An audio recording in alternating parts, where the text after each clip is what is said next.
Hello,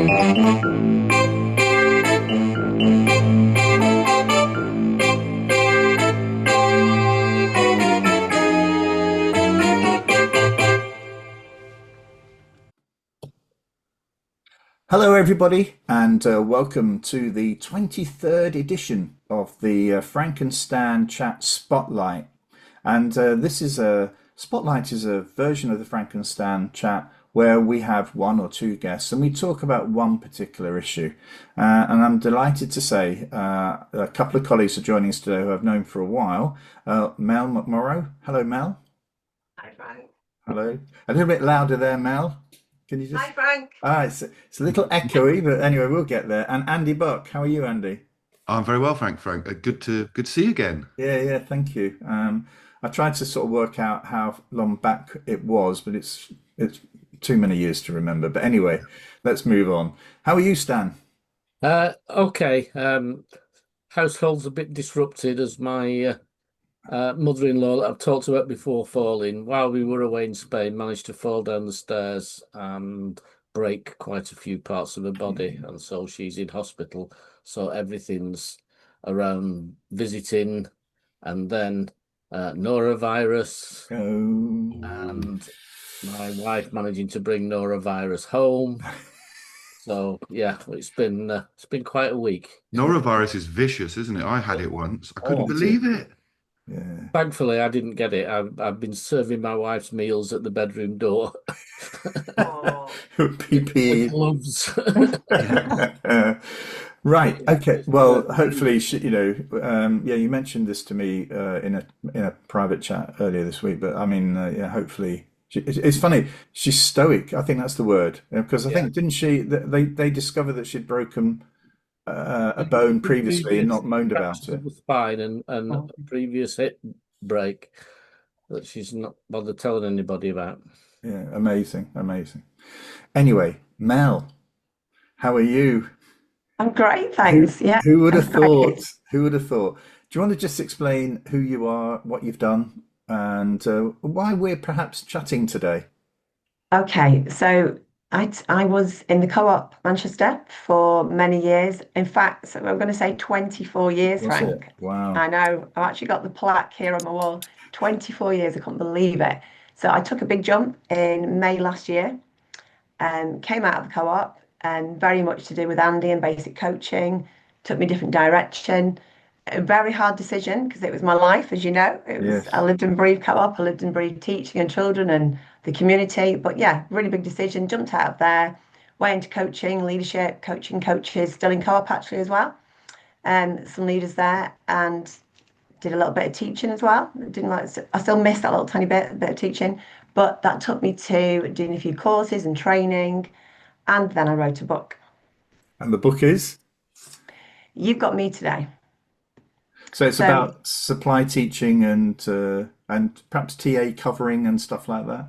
um, it's basically for anyone who's brand new in the classroom, particularly cover supervisors, supply teachers, not the regular teacher, hence the title, You've Got Me Today. That new face appearing in the classroom, here I am, no one knows who they are, and they're an absolute unknown. Yeah. Actually, be interested to know how many times that phrase is used today Yeah. in schools. It'd be really interesting.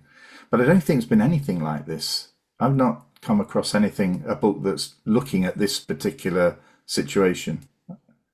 No, I think that's probably the root of why we wrote it, because I think when you look at the whole picture, there's so much out there for teachers and for leadership, but supply teachers have such a challenging job and there's nothing out there for them. Mm, And in mm. my experience of being a head of school and leadership in co-op for many years, I saw this. And then working with Andy, it kind of came to light that I'd actually did a course for supply teachers, and two courses actually in Manchester and in Birmingham, and that's where it was born. Right. So Andy, that links in neatly to you. So that connection, I mean, what brought you to Mel McMorrow those years ago?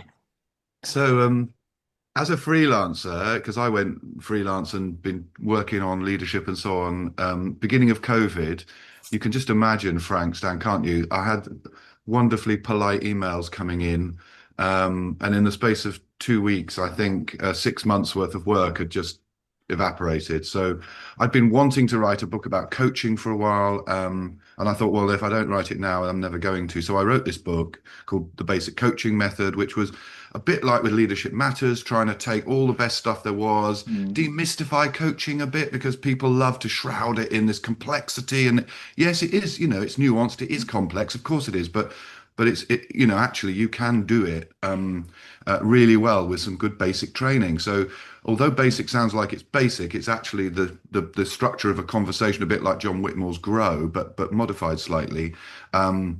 And so I wrote this book, and then people said, "Oh, do you do training?" So I started doing some online training. It's a bit like Mel with hers, but the other way round. So the training followed the book.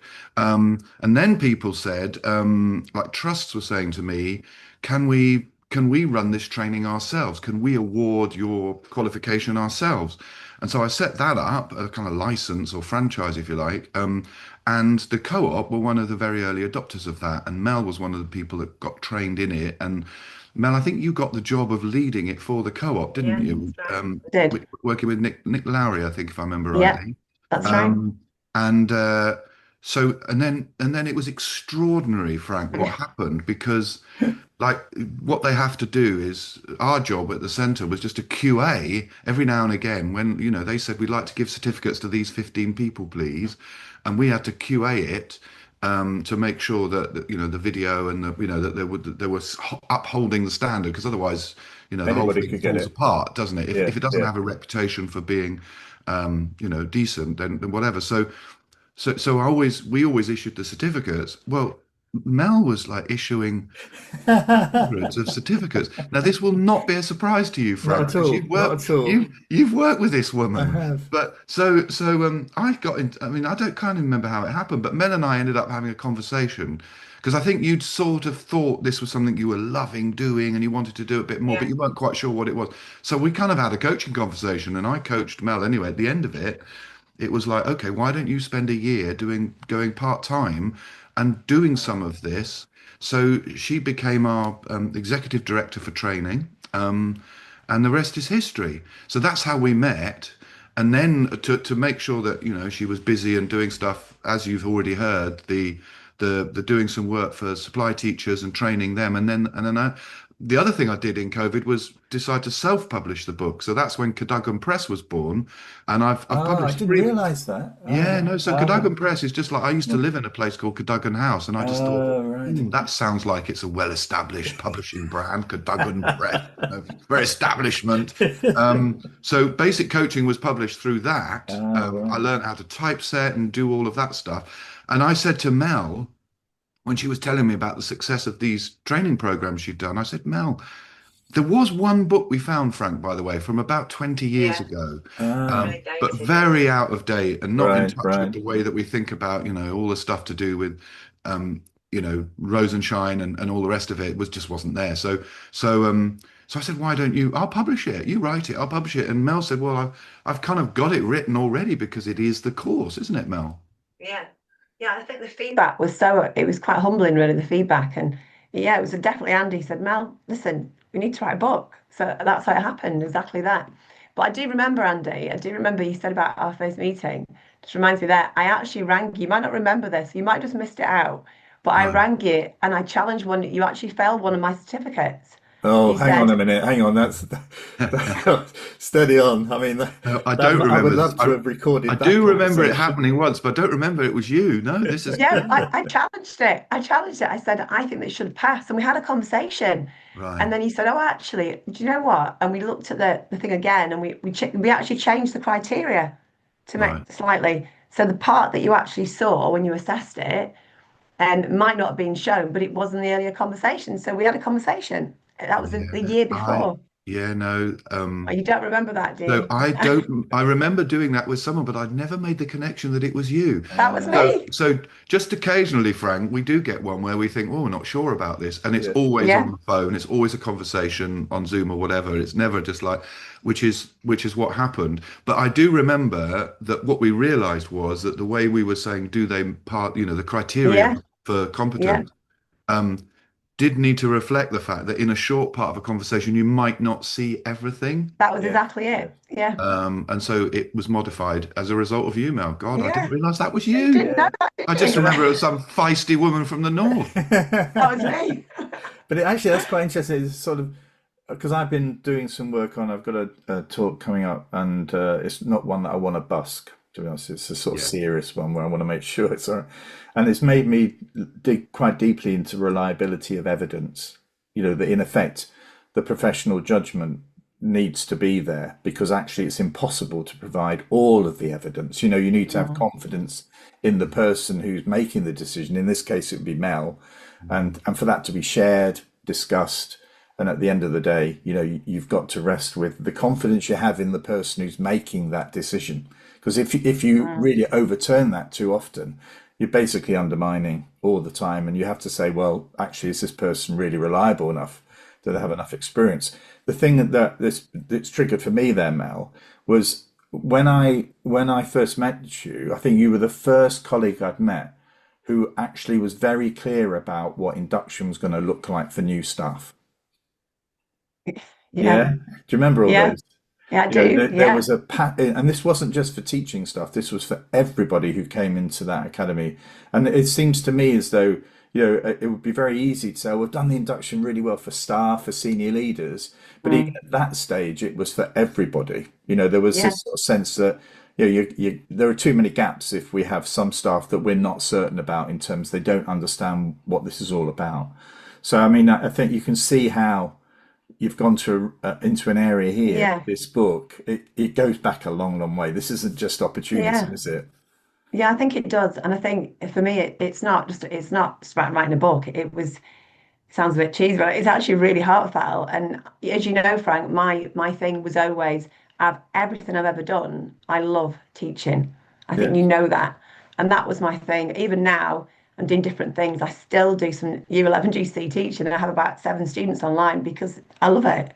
It's my passion. And I think that was what I saw, the fact that teachers have all this induction, all this training, but supply teachers have very little. And what I'll say as well, I actually went and did it. So when I was writing the book, Frank, I actually went into a school in Rochdale and I thought, I'm going to do this. Listen, I've been a leader, I've been a somebody, and I'm going to go in as a Right. nobody and I'm Oh, going to do it. wow. And I put it into practice. I was saying to Andy, I'm not going to lie, I was absolutely petrified when I got to the school and I drove up and I thought, I'm just nobody. And I thought, yeah, you've got me today. And I was in the middle of writing it, and I went in and I did about 3 days a week for about 3 weeks in school in Rochdale. And I'm going to say it does work. They asked me to come back. They wanted me every week. They wanted me actually in January to commit to a certain days a week. And I said, look, I really can't. But the head was amazing with me. And I think they thought, who's this supply teacher who's walked through our doors? And I'm not gonna, it wasn't always really, it wasn't perfect, it wasn't like magic wand, wow, here I am. But I went in for the first time as an absolute nobody. And that was really hard So, because I went in and I wasn't Mrs. McMorrow anymore. I wasn't coming down the corridor, there she is, I'll put your shirt in, get your tie straight. I was just nobody. And I think that's when I realised, yeah, it is really the challenge that they face every day. I think we underestimate it as leaders. And I look back and think, as a leader, I didn't do enough for supply teachers. I really didn't. I mm, wasn't in that classroom every day checking in. And I just think that's why the book is so important because there's so many things in it, little tips and hints and little gold nuggets that as a leader, where I was supply teachers couldn't come in sometimes the next day because something had happened. And I thought, they haven't got any support. They've no mm. mechanisms. They haven't got that person to be there and that reason, all the things that we have as teachers. So that's what I think really spurred me on to do it. And it does work. It absolutely works. Did you have to When I was go in on, sir? Lancashire, we had what was described as an ethical teaching agency that Lancashire worked with, which it was Reed, I think, where all the supply teachers were paid as a proper teacher with pensions and everything, and they were all offered and had to take training, CPD in whatever they wanted. It was a fully ethical. We treated them Yeah. like they were Wow. teachers. It was very good. The only problem was it was slightly more expensive, Yeah. So you had the schools that committed to it, recognised its quality and did commit to it, to be fair, but it was always difficult. It was probably just a bit too more expensive than a supply teacher from down the road who's not getting all that support, not getting all that. I'm not sure if it still exists. It did when Mm. I left. It was part of my portfolio at one stage. But Wow. it was really meant to be ethical and support those supply teachers who, as you say, go into schools as an unknown on Yeah. a regular basis. I'm interested, Mel, as well, in did you have to change the way that you taught? Does the book explain how you get over that first sort of like 10, 15 minutes, with a Yeah. new class? Yeah, definitely. I think one thing I didn't do is I didn't lower my expectations. And I think if you kind of go there, they go there, don't they? And I didn't do that, but I also went in and I had to be very humble because I was going in one class to the next. And I couldn't just pull on the fact that I was somebody who everyone knew and had the experience and Mm. I had my name. I was literally a supply teacher and it was really strange the first day thinking, there's a child in the corner there talking, he's doing that, he's coming late. And I didn't know any names. So that was quite, not very empowering really. So I had to very quickly get to know names, get relationships, and that's what the book's about. So yes, I did change a little bit, but things that I had to find out, and I found myself for the first time, I think, in my life, asking for help if I needed it, and that is important as well. So, for example, a couple of supervisors was in the classroom before me and just said, "Oh, can you help me set up?" Oh, thanks for that. And it was humbling how people around me where they pop in, head of year, pop in. Is everything okay, Miss? Yeah, brilliant. Thank you very much, Miss. And you just realise how important that unity is of staff as well. And that was really in that school particularly, it really stuck with me that I needed people, and we've got to be together on it. Yeah. Actually, that's quite an interesting thing, isn't it, Andy, about culture in a school? How you Absolutely. how It you manage that. That's absolutely. probably a very, very strong indicator of how Yeah. serious we are about these lessons really having an impact. Yeah, and about the people and about their people and how they recognize that little small thing can make, as you experience, Mel, can make all the difference, can't it? I Mm. had a very similar thing when I was working at the National College for School Leadership, like setting up teaching schools. That was my job, and I thought, and I'd been out of school by then like a year, and I thought I need to keep in touch just to hear. So I contacted one of the teaching schools that was designated in the first round, the one that was nearest to where I lived in London, and I went and did a day's supply. And it was exactly the same as you've described, Mel. I just wish I'd had your book, to be honest, because I made I think, a few rookie errors. But the other thing I was remembering, Mel, from when I was editing the book was you sort of nudge senior leadership in the direction of the sorts of things that they should be doing by in a 100%. sense Yeah. getting the cover teacher to almost manage up a bit. Is Oh, that a fair memory I've got? Yeah, I think that the whole thing of, like I say, I look back on my experience and I think I wasn't, as a leader, I didn't give them enough of my time. I look back now and I really think I should have popped into that classroom. And I Mm. spoke to the head there as well when I was there, and it was really interesting. I told him this. He came in when I was teaching supply. He didn't know who I was at first at all, no idea that was anyone, but I didn't know my name or anything. But he popped into so many lessons when I was there, and that it struck me. I thought that head's visible, and he's popping into lessons, just asking how you are, and that is quite. I think that's how it should be.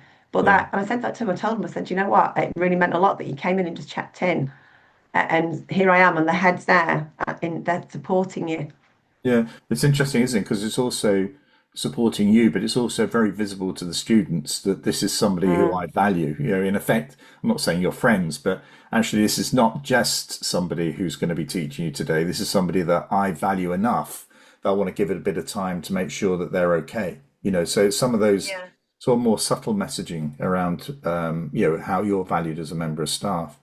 I mean, I have to admit, I've not bought the book, and everybody comes on yet. I always do buy the book and stuff. So I will buy it. I promise you, I will.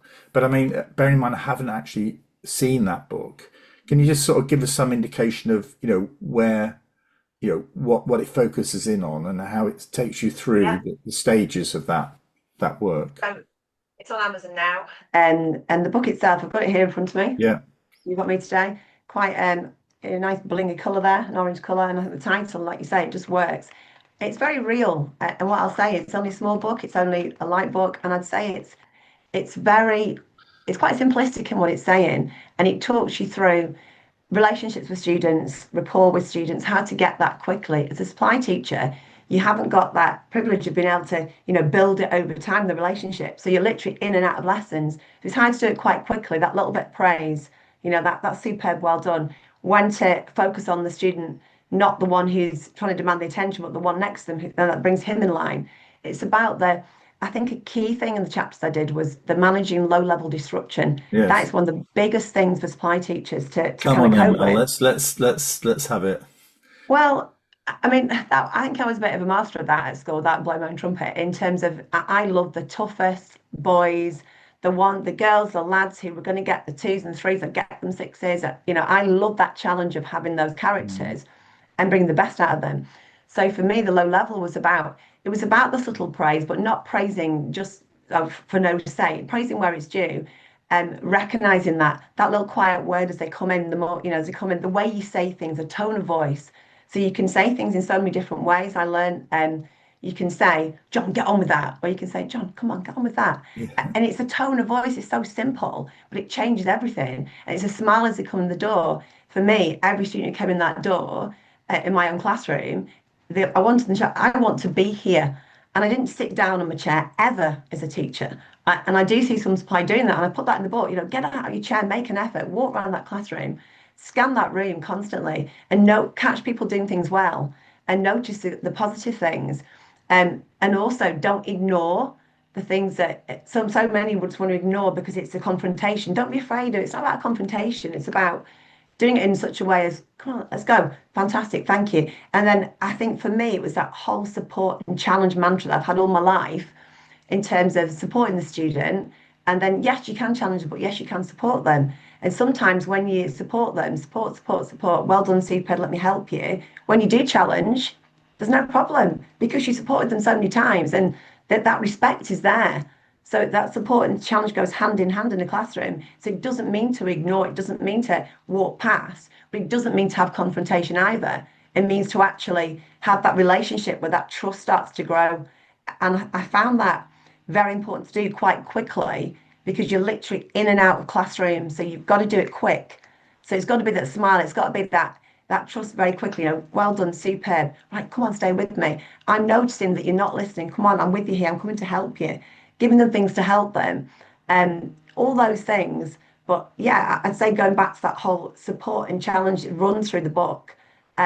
First impression, so walking in a classroom, how you walk in, how you hold yourself, even if you're feeling like you're dying inside. But I didn't feel like, wow, here I am, it's Mel. I was thinking, oh my word, I cannot do this. Yeah. And I had to walk into a maths lesson, Frank, my worst subject, which I'm awful at. And I was doing different ones, and I just thought, I can't do this. I actually wanted to, I can't do it. And I went in and I made myself do it. It was fortunately year seven, so it was all right. And I just thought, I took my maths three times. My maths is awful. And I had to go in and do it. And it was almost self-talk and resilience and that. And I just smiled and was positive. And the kids sort of carried me through it. They were amazing. I usually the learners come to the board and show me because I haven't got a clue. It's like that. It was brilliant, and it was that positivity and that enthusiasm. As you can see from me now, I'm really passionate about teaching, Yeah. and kids see that. And I think supply teachers, they've got to see that those students, you're their role model. They're looking at you, and if you're smiling, you want to be there, you're happy Yeah. to be there. They are too. It's infectious. So that runs through it as well. And I think another key thing in the book that I did, which was at the end, was talking about professionalism.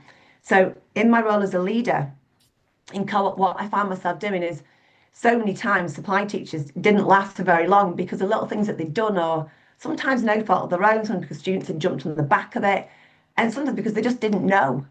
So the professional do's and don'ts I've included in there, I think from my experience as a leader, on the other side of it, will really help supply Uh, teachers out there. so it's not just for the supply teacher, it's for the school leaders as well. Yeah, I think so. Yeah. In some ways, So it does in a touch way, on that. it's a value to a school leader.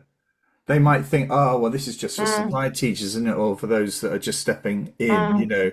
But actually, there's something here about the culture that sits underneath all of this that makes it work, that enables it to work. Yeah. I yeah, think if you read it as a school leader, Frank, you'd probably read it and think, actually, this has really helped me see the world through that role's lens, Yeah. and then be able yeah, to give it to one of them. I think we'll probably sell more where senior leaders give the book to their supply teachers as a way of saying, I care about you. You Yeah. need to Yeah. Yeah. absolutely. think Yeah. about Yeah. Yeah, this. Stan, what are Um, you going to say? I was just going to say, sometimes in education, you learn things far too late, don't you? I had a colleague when I was an advisor who was talking about behaviour management. He worked in EBD schools, and he said the mistake most teachers make is when you see some low-level disruption, is asking a question. hmm, And why are he you said if you doing ask a that? question, you so instead of if you say, "Why are you talking?" Mm, you're yeah, actually you're asking for a reply, which makes things worse. Instead of saying you're talking, please don't. mm, And yeah, Yes. it struck me how many times have mm. I, dealing with the disruption, have made it into a question that's demanded an answer from them, and then 100%. Yeah, it's just like, wow, Yeah. why didn't you tell me this 35 yeah, years ago? yeah. That's in the book as well, actually. Exactly that. Yeah, Yeah. but it's full of all those little, it's all those little nuggets, Stan, Yeah. that is what the other thing, Mel, I remember, I think you've got a chapter in there about thinking on your feet or something like that, and a geography lesson where you got your scarf out and Yeah. what was that all about? Remind me. So it was just so when I did the course, with actually live as well. So when I did this, it's very practical, doing things with props. And I think sometimes you just use the environment around you. So if I was teaching a subject that I didn't know, even as a leader, if I went in to cover a lesson, which I did, I would literally grab something. So I was doing geography and doing streams and rivers. I'd grab my scarf and show them what a meander was. And it was just making it sounds ridiculous, but making it a bit more visual. So Yes. anything you can use around you on thinking on my feet was very much, and I give examples of how you could make that more engaging, more interesting. The students like to see something. They get sick of your voice going on and on. They want to see something visual, and a simple thing like getting a prop next to you and showing them made all the difference. Well, let's have a look at that cover again then, Mel. I looked at, I think it's relatively cheap as well. You imagine you could give that to every member of staff without blowing the budget, which I'm sure would be in Mel's interests and in Andy's interests as well. But um, So Frank's going to buy me a copy. I can see where he's going to with I this. know I will. But what we'll do at the end of the video, we'll put a link to there'll be an image and a link to where you can pick the book up from. I searched for it today. You're right. It's in foils and it's on Amazon and various other places. But and it's not very expensive, so it's a viable option if you want to make a big impact, in a school. And from what Mel was saying there, it clearly has potential impact for everybody who teaches. Mhm. A lot of the stuff you were talking about there was just good teaching, wasn't it? So yeah, Yeah. it's been an absolute. That's where it's nearly 35 minutes, folks. Wow. That's where it goes. Yeah. So that's the reason I'm bringing it to a close. I have to say, I'd love to have you back individually on the weekly chat. It would be, very interesting. We're lined up with guests into the summer, but it'd be great if I could throw some dates at you as well, if you'd be willing to join us. Too. Yeah. Thank you so much for your time. It's been a great chat, and look forward to more sales and perhaps even meeting you again, Mel and Andy, Absolutely. in the And, months That and, would be ahead. and I great. think And really nice to meet you, Stan, this morning. those people who are a bit long in the tooth teaching, have a look at it and just think, if only I'd read this 20 years ago, 10 years ago, 5 years ago, 20 minutes ago, if you'd just been thrown into a classroom. You don't want to regret that. Mm. So Yeah, get a no, copy and pick up no. the tips. I think also bring these things to a close. But I always found it. I learned more from lessons that were not working well than from lessons that were working really well. I couldn't Yeah. quite unpick why is it that this teacher's managing to do it so well and this one isn't. It does feel as though you're opening that little sort of world for people to Definitely. get a sense of some of the minor, small things that you can do to make lessons better, more engaging. Definitely. Okay. Yeah. Okay, well, we could wrap it on for another hour, but anyway, we won't. Until there's a Frankistan chat, weekly chat next week, so we'll catch up with our regular listeners and viewers then, and look forward to Mel and Andy joining us again in the future. Okay, Thanks, goodbye, Alan. everyone. Bye bye. Bye, everyone. Bye, Bye. everyone.